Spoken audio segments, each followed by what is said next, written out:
Welcome in, McElroy and Cubelic in the morning. Glad you're with us. It is Tuesday, September 16th, right here on Jocks. We'll hear from Coach Hugh Freeze today. We'll talk fired coaches today. We didn't get to that yesterday as coaching search season has started. UCLA and Virginia Tech, Greg, both firing their head football coaches. Also coming up today, we've got Andy Burcham, 8 a.m. Ben Garrett's going to tell us the Ole Miss quarterback situation. And Chris Plank will begin to talk Auburn, Oklahoma at 9 o'clock this morning. So a little bit of preview to the weekend and a little bit of discussion from yesterday that we missed. Let's just start with UCLA. It was bad. It was rough. You think? I don't think people look at the results, kind of what it was, and think to themselves, hey, that shouldn't have happened. Hey, we're good. But there are also people that have a pretty good pulse on college football that when you made this hire said, wouldn't really expect that thing to go great. Nah. But we understand why you did it, I guess. It was February. Where can UCLA go now? And what, honestly, I'm not asking for names here. Yes. What type of candidate is going to have real interest in this job? The first thing UCLA needs to figure out is how committed are they to football? Seriously.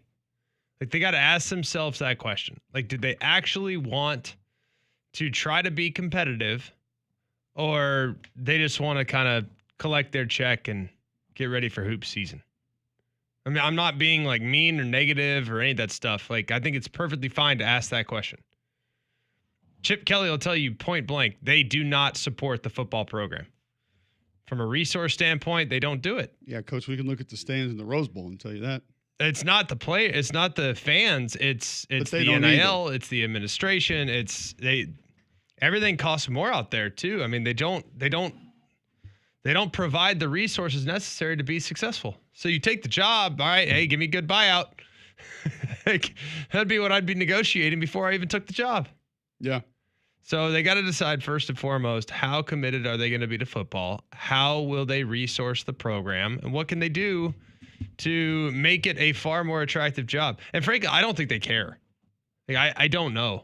I have plenty of friends. Actually, the guy at my wedding played ball at UCLA. And they are UCLA supporters. And I bet you anything they have not been to one game in 10 years. I think there are folks, say Damien's age, whatever, they don't really been seen it, they don't know. But, I think about Cade McNown and Skip Hicks and Jonathan Ogden. Tony Basilio was across town at USC. Yeah. They were great. Miles Jack, it's a proud program. It should be. What you're describing is not a proud program, but they are in that category with North Carolina that I feel like I've always watched and said, why is that not better? Yeah. Like, why is that not just on different standing? Right. And I've heard Coach Neuheisel talk about it some, and he will lay out for you too some of the struggles and some of the reasons, and it's some of the things that some of it's geographic, and not just geographic that it's in California, but geographic as to the difference between, say, USC and UCLA. Yeah. And like you said, the mentality of the people that are near that campus and the mentality that are near the other campus. And it's very different. Right. And not all those people place the emphasis on football like you would think that they would or should. So, I mean, does this have to be an up-and-comer? Is this going to have to be a young guy that's trying to make a name for himself? Yes, up-and-comer. Up-and-comer, exciting offense. You got to go offense, right? I think you have to. I think you have to go offense. I think you got to have an up-and-comer. You got to go find the next Kenny Dillingham. Find Energy. the next Kenny Dillingham, and you're in great shape. I think if you go and get a Will Stein, is currently the OC at Oregon, he'd make some sense. I think if you wanted to go get John Gruden, I'm fine with that too. I don't know if that'd be real. I don't think he'd be real interested in that opportunity unless it was a boatload of money. That's what North Carolina kind of tried to do, didn't work great. So I think UCLA is a dead end job. I've felt like that for a long time. I think it's really unfortunate. To be honest with you, I think the Pac-12 is a great gig. There is a little bit of loyalty to the West Coast. I don't think there's no draw, there's no appeal to UCLA in the Big Ten. USC is going to appeal everywhere. Right. UCLA is just not. Like, it's very West Coast centric. So unless they're playing Oregon, Washington, or SC, hey, you guys want to go see Minnesota, UCLA today? I don't know. Let's go to Huntington Beach. Oh, perfect. Like, hey, guys, you see Michigan State's in town? You want to go check them out? I don't know. The Strand in Manhattan looks pretty good. Yeah, we'll go over to the Strand. We'll go drink on beach chairs. Like, you tell me Purdue's not bringing them in? Hey, guys, Purdue, UCLA, they're playing tonight. What do you want to do? You want to go see it? No, I don't know. Tron Ares is premiering in West Hollywood at the at the theater. That honestly does look good. Tron rips. It does look good. That's why I said it. Like, you want me to choose a worse movie? Okay. Predator. Predator 7. Sorry, UCLA. Can't make it. Can't make it with this equipment. There's a lot going on in LA, man. Yeah. My sister lives there. It takes her 45 minutes to go 3 miles. Do you think she's going to want, oh, hey, let's truck it out to the Rose Bowl? Like, no, we're good. Tailgating scene's pretty good out there. Yeah, it's great because you're on a golf Hang course. Out on a golf course and you can play. Yeah, you can play 9 while you're tailgating and probably not hit anybody. Oh no, you didn't do what? That. It's awful. I don't like hearing that. It's awful. Gonna be honest with you. It's terrible. It's a bummer. It really is because my vision of UCLA is a pretty good football team. I remember them beating Miami late, and this resonates for me a little bit because we got Kevin Yoxel from UCLA as our strength coach the next year. And boy, he ran us into the ground. We ran and ran and ran. Did you get a pump before the game? He was more run before the game, probably. Big on the stairs before the game. Get those legs moving. Big on the conditioning. They were trying to run people off too, so that was part of it. But he's like, "We got to get y'all in shape before you get you strong." I was like, "Coach, I'm strong now, and you're making me less strong." We had a big blow up one day in his office because my bench was just like plummeting. And I went. He knew I was mad. He called me in his office. He's like, "What's the problem?" I said, "Listen, man." I said, "I understand that y'all are running these track meets out there in the Pac-12. I got to block Richard Seymour, Marcus Stroud, and Cornelius Griffin. Like this is a different deal, dude. I got Willie Blade. We don't have 255-pound defensive tackles, man. Like this." Oh, you did not tell him that. He kind of understood, but he said, "This is how we're going to do it." And I was like, "Well, then I'll do it." I was like, "But when we get pushed around, you better be ready to take some of the blame." He didn't like that. Yeah, I'm sure. Well, don't you just figure out how to get them blocked? I watched your butt against Idaho last year, and that 255-pound little D tackle whipped your behind. He did. He got the best of me on a couple of plays. So that one's going to be tough. I get it. It's you do have Big Ten revenue share if you're looking for positives here. You do have some history. Greg will tell you they can't win big because of the uniform colors. I think that hurts perception. But you got a big fire-breathing defensive end. Hey, you want to play at SC or UCLA? I don't know. Look at those colors. Here's where I struggle UCLA. a little bit too with just kind of heading down this path. I'm not saying that it's one or the other definitively. Yeah. But this is where I struggle because they're in the good old days, I would have said, listen, all you got to do is get a couple kids on campus, and they're going to fall in love with that place. I don't even know if that matters anymore. Like, do we even say those things? I'm going to be honest with you. Literally, as someone that was born in Los Angeles, California, and spent the first 10 years of my life there, I can tell you where campus begins and ends at SC. I cannot tell you where campus begins and ends at UCLA. I will be the first one to admit I cannot tell you about Westwood. Is that campus or is that Bel Air Country Club or is that Fox's Studios? Like, where's the campus? It gives you an idea that it's gorgeous when you do get on campus. Like you've never seen anything like it. And not just the landscape, but some of the creatures as well. Excuse me? You heard me. So I'm just saying that used to be relevant. Like now, when you get a kid down to Auburn and you're like, well, they have 2 locker rooms. They have a car wash that they walk through after practice, so they're not gross in their first locker. Yep. Does that even matter? I'm asking because I don't know. Because it doesn't feel like it really does. All right. Like 10 uniform combinations. Do they care? No. Like I talked to Beamer about that before the game Saturday night because I did not know if South Carolina had ever worn white face masks. They had their traditional helmet. It was garnet with the black circle with the Gamecocks logo in it. Mm-hmm. And I was like, man, I love that helmet. I said, I don't think I've ever seen it with white face masks. He said, we've never worn them at home. He said, they wore them on the road a few times. And I was like, interesting, because I've watched a lot of Carolina football growing up. I don't think I've ever seen them. Nonetheless, he said, man, when I got here, I used to think, like, this is going to be such a big deal. I'm going to do this, do that. And he said that there are a certain group of players that get into it, that want it. He goes, but it's not really like a selling point in recruiting anymore. Like, Not like it once was. Just don't care. And so I wonder how much some of this other stuff that we used to look at schools and say, well, they have that or they have this.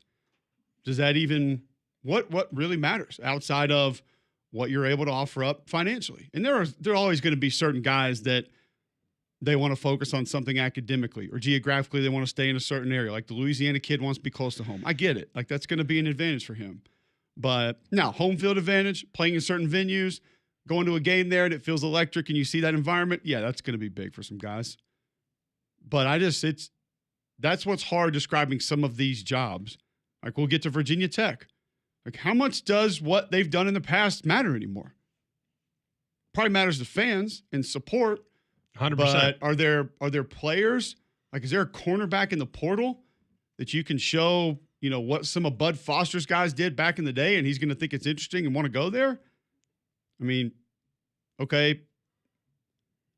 Playing Metallica running out, pretty cool. Like that's super cool. They get into it. It's great. Environment's fun. But it's a weird thing to think about not only players going places, but now with some of those aspects, Greg, that we're talking about from a coaching perspective, like, does it matter for them to go to some of these places? Yeah. I don't know. I think a big part of the problem too, like what we've talked about in the past, and we'll get to Virginia Tech in just a second, but I want to finish on UCLA before we talk about this. Let me tell you the difference. There is a built-in accountability at small towns. There is a built-in accountability when you are playing in Knoxville, Tennessee, Tuscaloosa, Alabama, Auburn, Alabama, Athens, Georgia, Oxford, Mississippi. I walk out right now in Birmingham, Alabama. This is not about me. There's not a lot of people that don't recognize me. And guess what? There would not be a lot of people that wouldn't recognize Dante Hightower in Tuscaloosa or John Parker Wilson in Tuscaloosa or AJ McCarron in Tuscaloosa or Ty Simpson in Tuscaloosa or Ryan Williams in Tuscaloosa. Like, you're getting my point, right? Like, everybody knows who you are and everybody knows if you are acting right. Everybody knows if you are at the bar on Thursday night. Everybody knows if you're at the frat house on Tuesday afternoon. Like, everybody knows. Like, it's no secret, especially in the world of social media. Goodness gracious alive. Like, oh my gosh, Ryan Williams is at Galette's. Cool. Everybody knows where you are all the time. Guess what? In California and in Los Angeles in particular, you can disappear. And while that is appealing to a lot of kids. Sometimes not on purpose. Oh. Just saying people don't, like, you could want to be recognized in. I get where you're going. Okay, fair. There are areas where you can disappear permanently. Yes, that is accurate. No, it's not what I meant. I knew what you meant. No, you can go walk a red carpet as the UCLA head coach, and a lot of people are going to be like, why is this guy coming down here? I don't know who that is. Just looking at Gotcha. me. Well, I know this. Like, you can disappear. And now it didn't used to matter because guess what? You couldn't afford to keep up with the Joneses. You were making $1,200 a month, and you had to use that $1,200 for one of your meals a day because you didn't get unlimited food. You had to buy all your clothes outside of the gold and blue that you wore in sweatpants regularly. You had to pay for your rent. You had to pay for your electrical, all your toiletries, what have you. Maybe get some money back home if you could. Like, now these guys are making a fortune, $40,000 a month. You can live a pretty star-studded life in Los Angeles now at $40,000 a month, which is why I've long thought that places that are considered, quote, pro towns, it's going to be a lot tougher to be consistently great in this current era. Because the guys can now, if they want to go out and act a fool, they can. There's nothing stopping them. It used to be. You're telling me Dan Mullen's going to win a national championship? That's a big town. That's a pro town. I'm not saying that. All I'm saying But is if that they I want to think get away, they can get away. I think, look, it's one thing if it's Columbus, Ohio, where the Buckeyes are by far the biggest thing in town. So it is a big town that can get away, but like you're not getting away for real. Like these guys know who you are. But in Right. Miami, you can go and disappear. Like Carson Beck right now could go and disappear, and nobody would know if he was at the club at 2 a.m. I'm not saying he is. I'm just saying if he wanted to go about it that way, he Sure. could. In Los Angeles, if Nico Iamaleava wanted to go make it rain in the club at 3 a.m. in West Hollywood, he could do it. No one would know who he was. So I think that there is talking to some coaches. They've talked to me about this. I've talked to them about this. A lot more guys are thinking long and hard about taking jobs in big cities than they once were because it's going to be harder to police your team. And it makes sense because you don't have the built-in accountability that the community provides. So that's one that is now open, and there will be difficulties with. We'll talk about another in Virginia Tech because I think a little bit of what you were referencing with the college town comes into play there. And what's more attractive, what's maybe more difficult to deal with, what type of candidate is Virginia Tech going to be looking at? We'll discuss that on the other side. First, I'll tell you about our friends at Train. Cooler temps this morning, but it's going to warm up this afternoon. And you guys know you need a Train in your home. Don't let the heat and humidity affect your family. Keep them comfortable with an affordable Train cooling system. They've been recognized as America's most trusted brand 11 consecutive years. They're the official cooling partner here at Jocks. Find a comfort specialist near you at Train.com. It's hard to stop a Train. We'll talk some Alabama. We'll talk some Auburn today. We'll talk big picture, college football, some national scores from over the weekend we haven't hit just yet. And we'll talk a little bit more about Virginia Tech's opening next right here on Jocks.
All right, welcome back in. McElroy and Cubelic in the morning. 800-239-9569. 800-239-WJOX. We did have one listener. You can tweet in at Mac and Cube to be a part of the show there always. That was tweeting in at Greg McElroy for the UCLA job. You say no. Not taking that one? Not taking that one. If UCLA called you today and said $5 million a year No. to be their head football coach, you're going to say no? How many years? 1. Oh, you know what? I'll put up with it. Because I know that's your last one. See, I'm always kind of My kids will stay here. My wife will stay here. Like, I'm not getting them to Los Angeles. Never. But I'm on the side of it where, and think about it, for what you do right now, if you went and became the UCLA head coach for a year and then got fired, it would probably actually help you with your current career. I don't know. In the booth. You'd have to get one of those spots back, but I get it. But now you're also a former Big Ten head football coach. Yeah, but I'm an SEC guy. Would you pull a Gottlieb and still do the show? Wow. It'd be an early morning. It would. We have done it from the West Coast before, haven't we, Cole? Unfortunately. I wish we haven't. Our life is shorter because of it, but we have done it. Matt Rule can do it. You can do it. Yeah. Stay there. Stay in the media somehow and be the UCLA head football coach. It would have complications. There's no doubt. So let's move to Virginia Tech. You can text into the show 205-834-9450. This one does feel more college townish. This one does feel more. This one I like. It feels more along the lines of what you said, that there's that responsibility, that accountability from the fans, the town, the school, all of it. It's a little more homey, so to speak. And there is that rich football tradition as well. For whatever that matters these days, don't even know if it does. But what type of – so we think UCLA – I think we're in agreement here. It's going to have to be a younger, sort of up-and-comer. Yes, you have to roll the probably dice. a very strong offensive mind that can utilize that to sell, to go get some skill guys, because they're going to be more plentiful, so you have a better chance of getting better players there, and then you're off and going. From the Virginia Tech standpoint, they have not gone that direction ever, maybe. As far as offensive creativity guy as the head coach, I have to go back in the 20s and 30s and look and see who Virginia Tech's head coaches were. Yeah. What direction will they go, and what direction, this is the more important question, can they go as far as candidate at head coach? I think this is an easy one. To me, it's Bob Chesney all day long. Like, and I don't know, not Kenny Chesney, Bob Chesney. Different. You might get Kenny on board, though, and it'll help the NIL. Yes. Here's why it's JMU head football coach, right? JMU, I think, and there's a lot of similarities to Curt Cignetti. And I'm not saying that Curt Cignetti is the end-all, be-all college football coach of the world. I think he's very good, though. And I think when you are a guy that is kind of self-made, that has been brought up in a way that's a bit unique. For example, Chesney was at Holy Cross, and then was in the mix for Boston College, in the mix for Syracuse, was in the mix for a lot of schools. I think Bob Chesney is the next Lance Leipold. Like, Lance Leipold is a guy that cut his teeth at Division III level, went to Buffalo, made it work, now has gone to Kansas and is making it work. I don't know how, but the guy's got a magic wand. He just knows how to get things done, knows how to coach football. The guy won 6 national championships in the D3 level, for crying out loud. Like, I think if you can coach a D2, D3 and win consistently, big time, then that translates. I think Chesney has done that in the past, and now is doing a pretty good job at JMU after inheriting a situation in which the coach prior to him took all the best players. Like, all of them were gone. Remember? Yes. I think they took 19 players that were starters off JMU's roster and took them and plugged them and played them at Indiana, and they still didn't have much drop off. That's pretty remarkable. So I think Bob Chesney's an automatic. And I'm going to leave out some names, but it does feel like that recipe that you're mentioning, because we would put Brian Kelly and Kalen DeBoer in that mix, right? Yeah, I mean, exactly. It does feel like it. Historically, it has worked more times than it hasn't. Yes.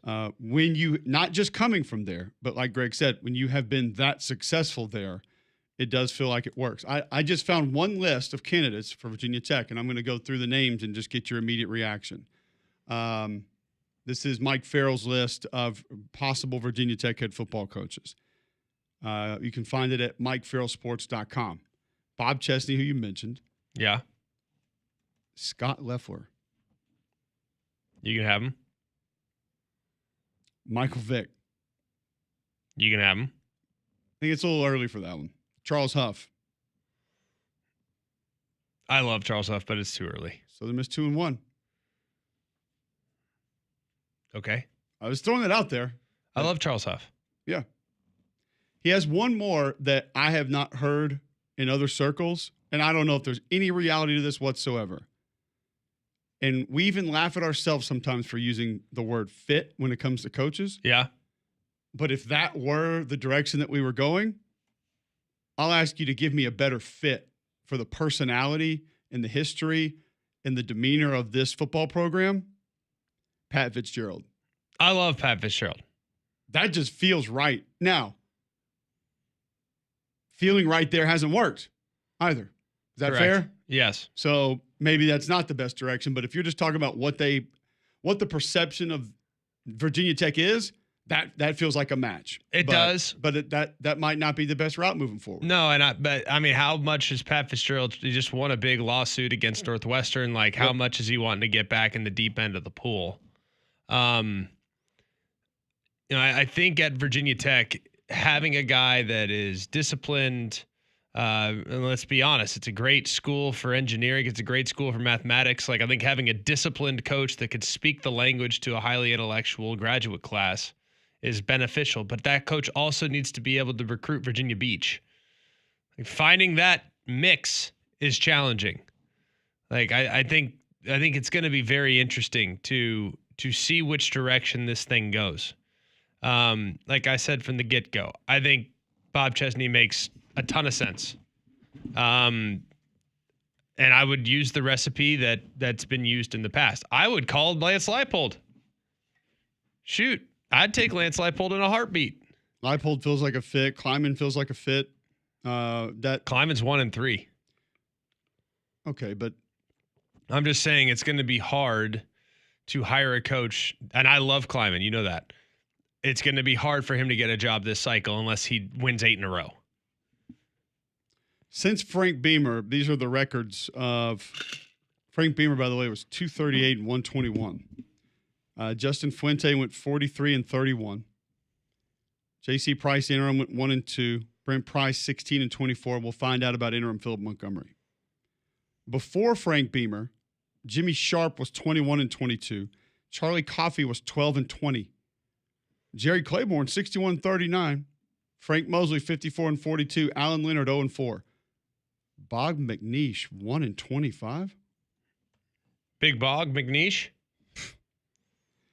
Bob was a bad box score. Oh, Bob. I think you said Bog. No, Bob McNeish 1 and 25 from 48 to 50. Personally, I would have liked for it to have been Bog. Well, he was only 1 and 19 in conference play. They were bogged down under Bob. Got him. Herbert McEver was 9 and 8. Sumner D. Tilson was 7 and 2. Jimmy Kitts 13 and 13. Henry Redd 43 and 37. Orville Neal, not Redenbacher. Orville, Redenbacher, Neal 8 and 7. Andy Gustafson 22 and 13. Old AG, look at him. BC Cubbage 30 and 12. These names are awesome. Stanley Sutton, Charles Bonilla, Jack Ingersoll, 7 and 2. Lou Reese, 6 and 1. I mean, what you're explaining right now is this is a place that's hard to win. Sounds like it. What Beamer did was the unthinkable. And seriously. I mean, seriously, the unthinkable. It's kind of remarkable when you really look back on it. And we played against them. Shoot, man, it was a freaking beast. It was probably one of the top 2 or 3 hardest games I played in. Like, just as far as the quality of the personnel that I was playing against, man, they had some freaking dudes. They were awesome. And I think when you look at Virginia Tech, it's a cool place. I've only been there once. It was on a Thursday night, and they got absolutely boat raced by Georgia Tech.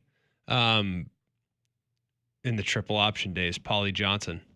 But I really enjoyed it. Let me just throw one more out there if you're Virginia Tech. Okay. Just one more. Okay. Hear me out. How do we feel about a guy that has roots in the triple option? Oh, boy. I'm not saying they go full triple option. I'm just saying the offense is rooted in the triple option. A la Drew Cronick. Oh, wait a second now. I'm not saying he needs to be the head coach. I'm just saying an offense that's like that has triple option veer principles, but also can go to a traditional spread you out. Jamie Chadwell for Virginia Tech head coach? I don't think Jamie Chadwell's taken anything. And frankly, I don't know if I'd be super on board with him getting one anyways. You know what I mean? Like, I mean, he kind of inherited a pretty good situation. They got more money than anybody, and they still lose games. To me, it's a little tough. It's a tough putt. It is going to be a difficult job because, as you stated, that sounds like a place that's tough to win. However, the expectation is that what Frank Beamer did is replicable. And you're not going to be able to repeat that. You can't do it. Not in today's day and age.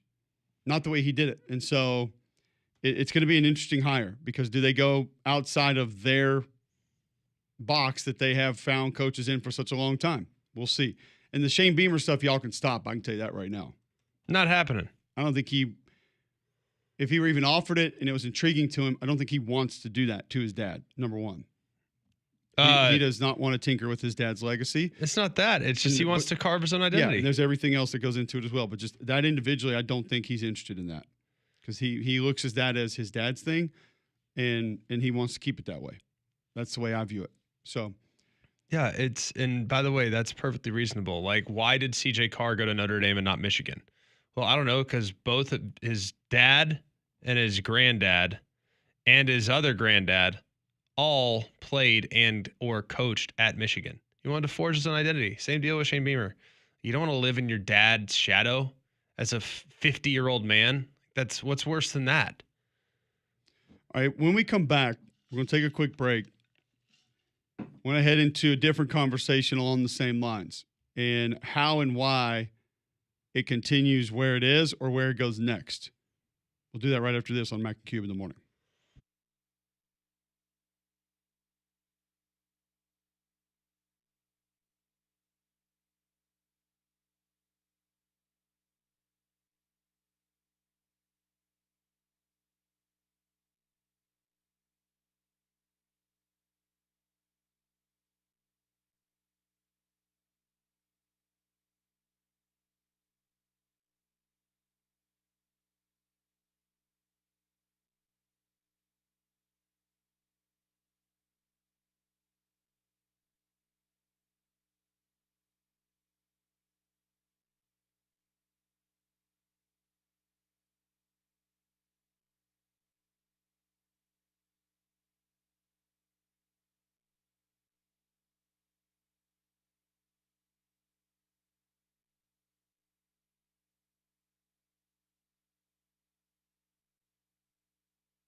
All right, welcome back in. McElroy and Cubelic in the morning. Coaching searches have begun. Feels early in the season for that, but it's the reality, and we're here. You agree with this early? I have always been on board with not firing a coach in season because I think it's unfair of what it does to the players. But nowadays, with the power that players have, I don't think – I mean, how many guys announced they're hitting the portal yesterday? Like 8? So it's kind of hard to feel sorry for the players now when they're in the position that they're in. And I'm not shedding 8 tears for him. I do think that it allows you to begin to get ahead of the curve. And that's valuable because, you, like we said, Deshaun Foster got hired in, February? Yeah. You probably want to give yourself the best chance to go find somebody, in the right time of when coaching searches normally take place. For sure. If it's the time for a new house for you and your loved ones, Gusty Goulis and the Gusty Goulis would like to help. Call 205-542-1996 today or go to GustyGoulisGroup.com. Better yet, Google Gusty Goulis Group. You're going to see over 855-star Google reviews. The only agent that I trust if you need to sell a home in the Birmingham area, Gusty Goulis and the Gusty Goulis Group. They invest thousands of dollars in the latest tools, social media networks, photographers, and more. You can trust Gusty's aggressive and proven selling system. He's got what it takes to attract hundreds of qualified buyers that want your home, brokered by eXp Realty. Google Gusty Goulis Group for all your real estate needs. See what people are saying. Go to GustyGoulisGroup.com or call 205-542-1996 today and start packing. Where are we with Florida right now? And this is a conversation that I normally don't like to have. Yes. This is one that you and I normally would say, we're going to wait and see. This is not. But all is fair. I will say, Greg, I woke up Sunday feeling different about this one. Fair. That and not different that I think Billy is less of a coach, or I don't all of a sudden don't think he's a good coach. Just where are we situationally in Gainesville right now? Because it feels like one of those times that we know what's coming. Yes. But we're just going to make everybody wait on it. And you did this last year, and you ended up winning a few games, and then you couldn't do it. Right. So you run the risk. That I think is when you say you get rid of guys in season. That's what you really run. That's what I think most administrators are afraid of. You run the risk of all of a sudden they slip up, win a few games, and then you're like, great, we had this guy fired. Now we got to keep him. Yep. Here's the thing. I haven't looked at it, but let's do it since we're on the topic. How's he recruiting right now? You're not necessarily asking a recruiting guy. No, come on, recruiting man. If you had an alias, I feel like recruiting. It's pretty good, but I'm not a recruiting expert. Let me look. Where are you going? I'll go to a different one. Florida is currently 13th. In what? The 247 recruiting rankings. Okay. Right behind Miami and right ahead of Florida State. Teams in the SEC ahead of them: LSU, Tennessee, Texas, A&M, and Bama, and Georgia. So they're like 6th or 7th in the SEC. Here's where I struggle with cutting him loose right now. One, you still owe him the same amount of money. You don't save dollars by letting him go in September, October, November. And guess what? He leaves. Now all of a sudden, those 19 guys that you have currently committed to you, they're going to be open for business. Not that they're not open for business now, but they're going to be really open for business, and guys on your team are going to be open for business. I think if you can get past the, quote, 4-game window so the kids cannot redshirt, that's helpful. So if you're going to do it after game 7 because now they can't redshirt. They have to play. Might as well play hard because guess what? You have you're not going to be able to save a year of eligibility, and you might go in the portal, so you might want to have some good tape to rely on when you do go in the portal. So I think all that's beneficial. Here's the thing I'd say about Billy, though. Like, I don't feel like they're that far away. I really don't. You can tell me about the picks. You can roll your eyes like you are currently for those that are on rolling my eyes. My neck hurts. Your neck's gonna hurt in a second when I just reach over there and just punch you. Just punch you right square in the nose. Probably need it. Are you really that down on Florida? I'm not. I think perceptionally this is where it is. And I have real doubts that the supporters and the administrators are where you are. I don't think they are. I think they're completely. I'm fine with letting it play itself out, though. I really am. Because the reality is Florida is still an attractive job. Guess what? If it came open on December 1st or November 29th, the day that they play their last game, it's still probably the most attractive job that's coming open. Unless Steve Sarkisian leaves for the NFL or, Kirby Smart retires or Ryan Day goes to the NFL, Florida's probably the number one job available this coming cycle in the event in which he gets let go. Agree or disagree? Agree. Okay. So what's the rush? Well, most people, I'm just going to give you what people are saying. They're going to tell you that half your roster is going to be gone. And you are going to get behind in recruiting, which I kind of don't believe. Can it get worse? Like you said, it feels like they're close. It feels like some things are on the brink of being able to operate well and work. No, it can't get worse than last week. A more consistent manner. It can't get worse than last week. It was the second most interceptions ever thrown by a Florida quarterback. Who has the most? 9 in 1960. I remember hearing about 9. I don't remember the guy's name. It's a lot. McDonough knew him. He's like, he was actually a pretty good player. Reeves, I think. I was like, Dan? Austin? Yeah, definitely. Okay. So you Reeves said Davis. They ride this out through the year? No, I just think we'll see where it It's goes. a little bit more of a wait and see. Yeah. If Florida went on the road and beat Miami this weekend, would that absolutely stun you? No. Well, Of course not. all right. See, I wanted to have this conversation at some point today, too. We'll do it on the other side. I watched 2 Miami games last night on the plane. Yes. They don't stink. I have thoughts that we need to get to, and we'll add those thoughts on the other side of the break, just like we will add value to the show now about our friend and wealth advisor, Tad Hill, your trusted retirement planning partner. He's the co-host of the Retire with Freedom radio and TV shows in Birmingham, Huntsville, also designated by Forbes as the #1 financial securities professional in the state of Alabama, multiple years running. Tad, what do you have for us today? Okay, today is a topic that we've discussed before, but it's a pretty constant issue, and that is market volatility. And definitely the markets have been topsy-turvy for months in a row now. And if you're already retired or you're within 5 years of it, there's a thing called sequence of returns risk. And I can't go through all the math here. I can do that in our course or in a visit. But the bottom line is if you get poor returns early in your retirement, then you are at a much higher risk of running out of money. And our Retire with Freedom process is designed to help you build a plan to insulate you from that. We can help you. I would really encourage you to come to one of our courses or come in for a visit. And the way to do that is to text JOCKS at 205-988-0006. That's 205-988-0006. Text JOCKS, 205-988-0006. This is a paid placement. Investment advisory services are made available through AE Wealth Management. For more information about Forbes rankings, visit Forbes.com.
Welcome back in. McElroy and Cubelic in the morning. 7:47, Tuesday, September 10th on Jocks. 800-239-9569. You want to get in, talking anything college football today. A little bit of last week, a little bit of next week. Andy Bursom coming up after our next break. But Greg brought up Florida's schedule since we were talking about the Florida head coaching job. Doesn't get easier. As a matter of fact, gets a lot harder. And I don't think that there's going to be a massive difference with what they face on defense from last week to this week. Florida has Miami this week. My first chance to really dive in to Miami last night. I watched a little bit of them early in the season, but I think, the Notre Dame game I got to see a good bit of. Don't know what you learned in the next one, but I learned that they're mature and they didn't want to play with their food and they just came out and took care of business. That's about it. Well, when you have trained killers, that's usually what happens. And Miami has assassins, folks. They're legit. I'm just here to put some people on warning right now. We know about Reuben Bain. You've seen him. You know him. But Muhammad Tour and Wesley Besaint. Whoa, buddy. Torre is a monster. I liked him at Rutgers 2 years ago. There was a play against South Florida where Besaint was out over the slot. They motioned him back in. He comes in and is basically playing kind of an overhang position. He knocks a pulling guard to his knees, and then the next puller's coming around. He plays through him to be able to make the tackle. Yep. And, this is one of your supposed lighter linebackers, like not even one of your heavier guys. The safeties fly down to the box and to the sideline as well as any I've seen this year. I'm just telling you guys, they got killers. I'm telling you, when I tell you this right now, we were having this conversation a little bit yesterday. Who's the best team in the country? I'm just telling you, I think it's Miami.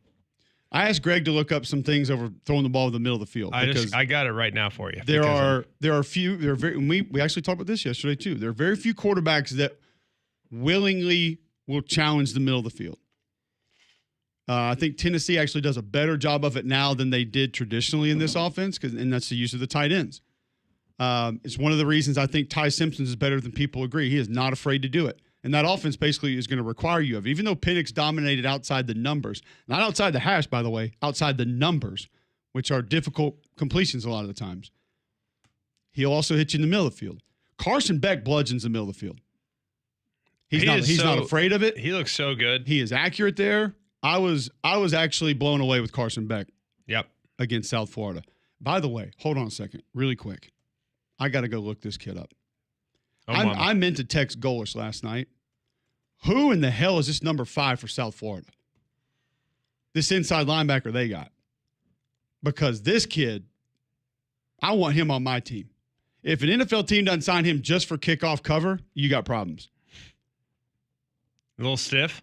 He had multiple wallops in this game. And you can tell there was one going down on the goal line. It's one-on-one, and he has to cover about 15 yards before he gets to the ball carrier, and it's like on the 2-yard line. He makes contact, ball carrier not in. All right, tell me what you think his size is. I'm going to imagine he's a little bit lighter. I'm going to say 6'1", 224. 5'10", 198. God, I love him even more now. How good. I knew you were going to say that. Guess where he's from? He's a safety? By the way, guess where he's from. This won't surprise you. South Florida. Well, yes, obviously. Pahokee. No, close. Well, it's really more Central Florida. You got me. Ocala. Yeah, they've had some dudes, I believe. Golly, there's so many dudes. Just Dudeville. Ocala is Dudeville. Just so many great players. I can't believe that kid's 198 pounds. There's no way. He plays like he's 250. Sidebar, just I love that guy, nonetheless. Yeah. The offensive line can push you. I haven't seen a lot of groups better than them in pass pro this year because a lot of groups I've seen in pass pro are just not good. And it's interesting because you have like A&M, I feel like they can move you. Their tackles struggle in pass pro. We saw Georgia's. Oh, boy. Georgia's got a tackle problem right now. There's some good football teams. Oklahoma struggles in pass pro. They just get the ball out, and their quarterback can make people miss. Yeah, he doesn't stink. But here's what I really like about him is Mark Fletcher is a freaking grinder. Dude, But he can warhorse. fit through small creases also. But he runs But he high. does not. He doesn't stop. He feels doesn't stop. He feels like Najee Harris with how he runs. Like it's so high, but there's like a little bit of a gallop where there's a bit of wiggle for like No a one brings tall him down, runner. though. You know what I mean? But then they can go to this Charmar Brown kid. Dude, and it's Marty Brown's legit. It's a totally different back. And their best guy is number 2, Lyle. He's the best guy they got.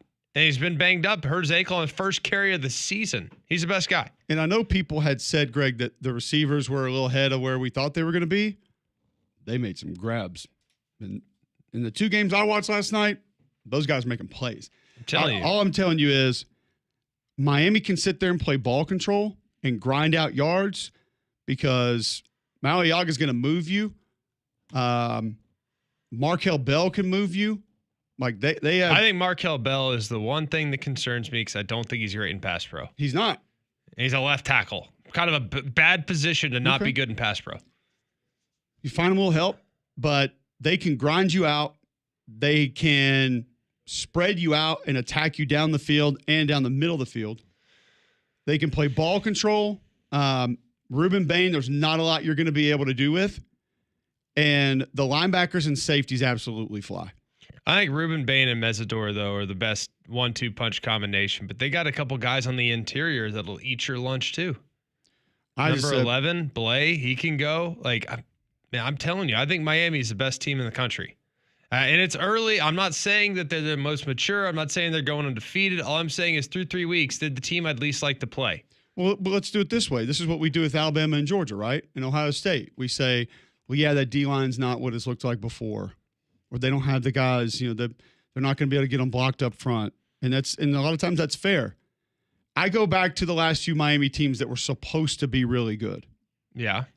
They didn't have as many guys on defense that looked like they were playing to end you like this group does. They didn't have the guys on offense that when they needed 2 or 3 yards could move you the way that collectively this group can. Yeah. Now, Damian Martinez will run through you last year. Oh, no, they ran But hard. I don't think collectively the O-line was playing as well as this group is right now, last year. I also don't think the receivers were anywhere near as good last year as they are this year. Like, I think they have a lot of versatility. I think you have CJ Daniels, who has kind of woken up, from a 2-year slumber where he's just consistent, steady Eddie. He's not going to be a guy that wows you. Now, the catch he made with the one hand was ridiculous, but he's kind of a steady Eddie, solid. But this kid, Malachi Toney, man, he's Tyreek Hill. Like he's got some Tyreek Hill vibes with good feel. He's not just a burner. Like he's got pretty good feel for the position, solid route runner. It was on CW this week. I know a lot of people didn't see it. I get it. But you're getting the Carson Beck that everybody was talking about 2 years ago. That's how he's throwing the ball right now. Yes. Like he had a couple balls down the field that I'm going to be honest with you, I don't think they could have been placed any better. And it allows a guy like a Malachi Toney to catch the ball and then at full speed be able to just go. Now, there was 1 or 2 that were just barely behind a guy or 2, but I'm talking like not perfect ball placement. I'm impressed with you, Miami. I really am. And I've watched a lot of Oregon too, and I would be with you. Miami would be the team that I would least like to play right this second. They have not had guys on defense playing. They've had the talent. They've had the speed. But it feels like their mentality on defense right now is closer to 2000 than I've ever seen. War Daddies. I'm telling you. And I love their schemes too. Like I think it's they're and if they lost this weekend, like I said, it wouldn't shock me. I think it might shock me. They won't lose this weekend. But I'm just saying like they're going to punish that group. Yeah, they're going to deliver the final blow. I think. For me, it's if you're talking about circling the wagons or blood in the water, I'll take blood in the water because I think this group will relish it more and that'll be more motivating for them. Back with Andy Burcham next on Jocks.